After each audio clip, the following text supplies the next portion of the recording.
Hola, en este video vamos a hablar sobre qué elementos se incluyen dentro del diseño del software. Cuando hablamos de diseño, ¿qué hay que hacer? ¿Pero qué artefactos entonces vamos a tener que diseñar? Hay varios elementos que tenemos que tener en cuenta a la hora de completar el modelo de diseño, como por ejemplo los diseños de datos, de la arquitectura, de componentes, de interfaces o de despliegue. Vamos a ver en detalle cada uno de ellos. Uno de los elementos más importantes que se desarrolla en la fase de diseño es el diseño de los datos, los diagramas de clases, el diagrama más utilizado para representar la estructura interna del sistema y por tanto de las entidades que representan los datos de la aplicación. En el nivel de aplicación, la traducción de un modelo de datos, obtenido como parte de un proceso de ingeniería de requisitos, por ejemplo, a una base de datos es crucial para lograr los objetivos de negocio de un sistema. El modelo lógico de los datos no es más que un diagrama de clases que representa aquellas entidades que serán llevadas a la base de datos. O sea, en ese diagrama no hay controladoras o interfaces. Y el modelo físico va a representar la estructura de la base de datos utilizando ya tablas y relaciones. Aprovecho para mencionar la importancia de no utilizar bases de datos no SQL en cualquier tipo de solución.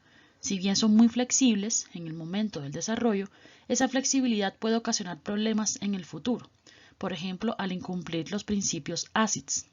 Es una decisión de diseño, qué tipo de base de datos es mejor utilizar en cada solución.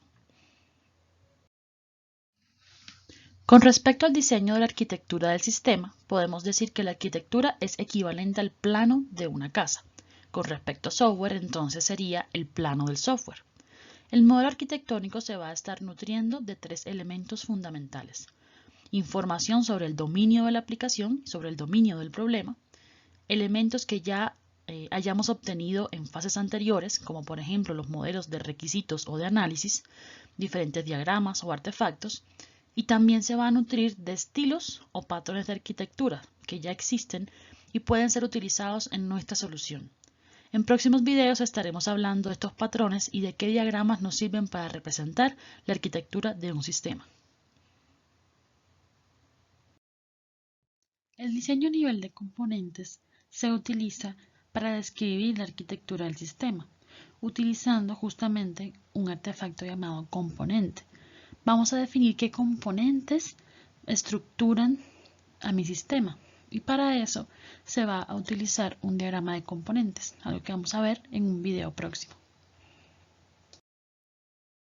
Otro elemento importante que debemos modelar y diseñar en nuestro software son las interfaces del sistema. Hay dos tipos de interfaces. Están las interfaces gráficas, visuales, que son sumamente importantes con elementos como la usabilidad y la facilidad de comprensión por parte de los usuarios.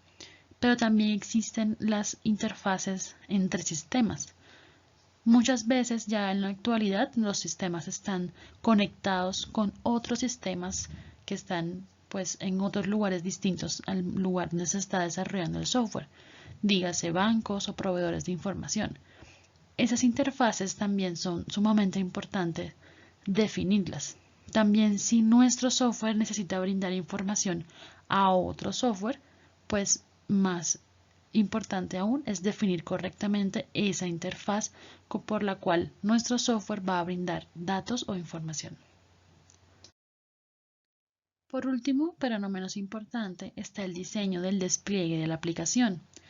Los elementos de despliegue están relacionados con la forma en que nuestra aplicación se va a ejecutar, en qué ambiente, con respecto a qué hardware, en qué computadores, con qué características, todo el ambiente físico real en donde nuestro software se va a ejecutar.